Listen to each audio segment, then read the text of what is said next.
There is a question that every serious practitioner eventually reaches, not when reading the Dhamma, but in the quiet after reading it. If the Buddha was already luminous, already capable of seeing through the nature of suffering, why did it take 80 years? Why the palace? Why the wandering? Why the years of failure under wrong teachers? The life of Siddhattha Gotama is not a fairy tale of a god who walked among men. It is the story of how a human being, a particular historically situated human being, discovered what can be discovered by the path that must be walked. The Pali Canon places the birth of Siddhartha in Lumbinī, near the Himalayan foothills, in the territory of the Sakya Republic. The texts, the Nidana Katha and later the Buddhavamsa commentary, describe a world in which his mother, Queen Māyā, dreams of a white elephant entering her side. The Pali term for what enters is not a soul in any substantialist sense. The commentarial tradition is careful. What is described is a being of extraordinary accumulated merit, a bodhisattva, literally a being whose essence is awakening, taking its last birth. His father, Suddhodana, is rendered in the texts as a Raja, a chieftain of the Sakyas, though later tradition inflates this to emperor. The Pali record is more modest, a local leader, one who holds power within a small warrior caste republic.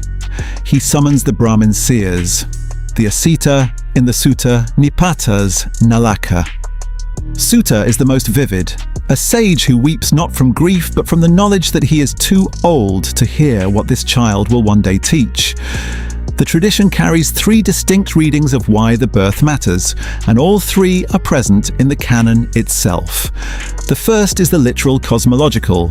This is the last birth of a bodhisattva who has been accumulating paramita, the perfections of wisdom, generosity, patience, energy, and compassion across countless lifetimes.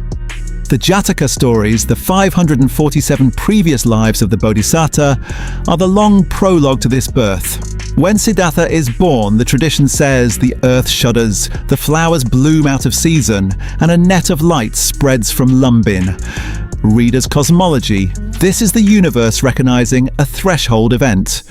The second reading, carried by Theravāda scholastics from Buddhaghosa onward, his Visuddhimagga, is the key text.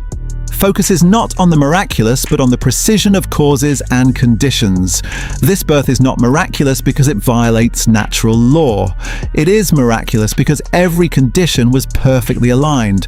The right lineage, the right culture, the right social position, the right historical moment, the right mother who would die 7 days after giving birth so that the child would not be bound by maternal attachment.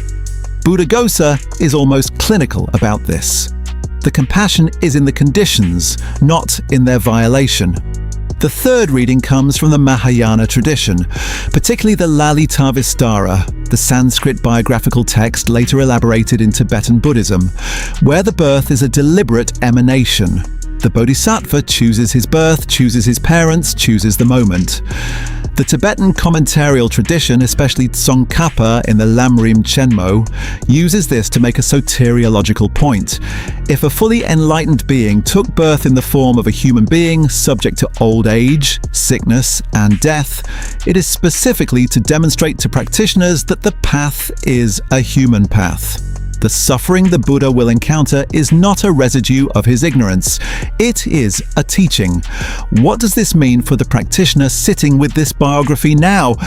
There is a specific danger in reading the life of the Buddha as a story about someone essentially different from yourself. The Pali tradition is vigilant against this. The Anguttara Nikaya preserves a teaching in which the Buddha says directly, "I am one who has done what can be done." The grammar in Pali, katam karanyam, is past tense. It is done. It was, however, something done. Something required a doing. The Theravāda tradition has a technical term, pariyati, patipati, Pativedha, the 3 levels of the practice: studying the teaching, practicing it, penetrating it fully. The life of the Buddha begins with pariyatti as well. He was not born already knowing. He was born with extraordinary conditions for knowing. The distinction is not subtle, it is the entire architecture of the path. The sla practice, the ethical foundation that the tradition recommends beginning with, is precisely about cultivating the conditions that the Bodhisattva brought into this last birth. The 5 precepts, the 8 precepts for more intensive practice, are not rules from outside. They are the deliberate cultivation of the inner environment in which insight becomes possible. You are not imitating someone else's path. You are recognizing the conditions the path requires.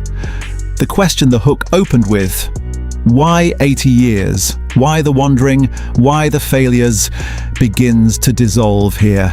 Not because the answer is simple, but because the question was slightly wrong. The wandering was not delay.